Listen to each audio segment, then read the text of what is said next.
Drink beer, it's good for you. Hello and welcome to the video. So far in my series of canning videos I have covered why you would look to can, and I've also reviewed the cannula can seamer that was recently released into many markets worldwide at a much more cost-effective price. In this video I will cover various different filling methods for the cans. Within my various conversations with Kegland, the manufacturer, in regards to their can seamers and cans, I have discussed filling methods with them, and we shall now look at this in some details with their findings and advice. Firstly, as with all things homebrew, it is vital to ensure that all your cans and lids are clean and sanitary. There should be no actual need to actually clean them, but some rinsing before you sanitize them is advisable. Also, all of these filling methods should be accompanied with CO2 purging if the intention is to store them for any period of length. Naturally, if you just intend to can for a party that is coming up soon, then purging is not so required. In my examples here I will be discussing the long-term storage method, so do keep this in mind. In order to CO2 purge, you will need a beer gun and of course a bottle of CO2. Probably the most famous beer gun out there is made by Blickman, but there certainly are cheaper alternatives out there, and frankly you do not need to spend a fortune. Here is an example of that. This one is made by King Keg, and these certainly do the job. There are a couple of connection areas here on the beer gun. The bottom one fits onto your CO2, and the top one connects to your keg via a quick disconnect to draw the beer. The top trigger here allows beer flow and the lower button just triggers CO2. Simple stuff. Let's now look at the various methods you can use to fill your beer cans. Firstly, yes, you can fill your cans directly from a fermentation vessel in still form, but it is highly recommended that you batch prime with table sugar first, rather than introducing carbonation drops later. This ensures enhanced CO2 reduction since you will be purging from CO2, and this allows you to cap on foam, and the natural carbonation will occur faster as the sugar will be dissolved much quicker. I have found that around 5 seconds worth of purging works well in this regard. Another thing I would suggest is that you fill the cans on a flat surface, as you can see here. This way you can fill knowing that you are filling to the actual fill line within the can. This may take a little practice in terms of knowing when to stop the flow. You do not need a conical fermenter though to do this. A simple bottling bucket with a tap and bottling wand will also do the trick. I guess these will be renamed in time. Add your batch priming sugar into the bucket first, and then rack your finished beer on top for a nice even mix. From there simply use the wand as you would with a bottle. In terms of carbonation limits, Kegland have conducted extensive natural carbonation tests with their cans.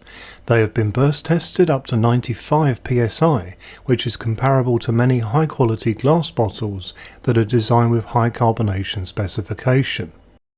One nice thing with cans in general is that if they are overcarbonated, then they will first bulge at the top or bottom, rather than cracking and then bursting like a bottle will.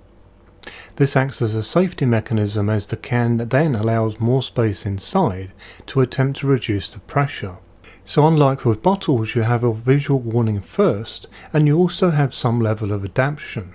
Sugar dosages of 3 times the regular beer amount can be introduced into Kegland's cans without deformation though, which is good to know, as this is super useful for highly carbonated drinks of all types, from champagne to Brut IPA and those crazy fizzy wheat beer styles out there too. The second method for filling is from a keg that has pre-carbonated beer. You should purge the can first and then fill, ensuring that you cap on foam. This method can be a little messy at times, but works well in general.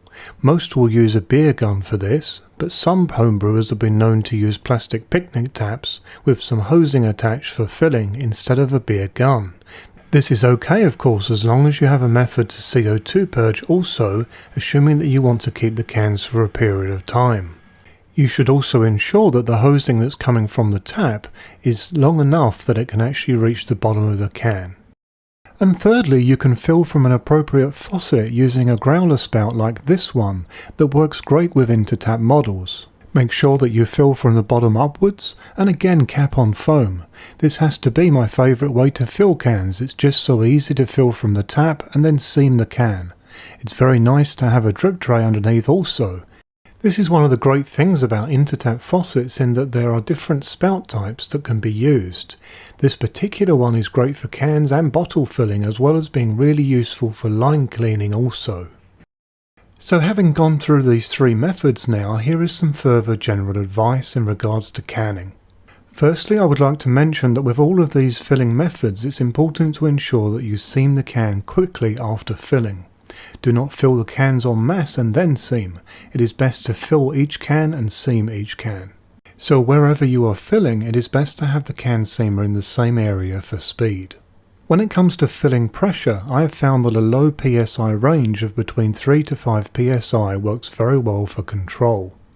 In terms of pressure for purging, you should crank it higher of course, and common rates are anything between 10 to 30 PSI.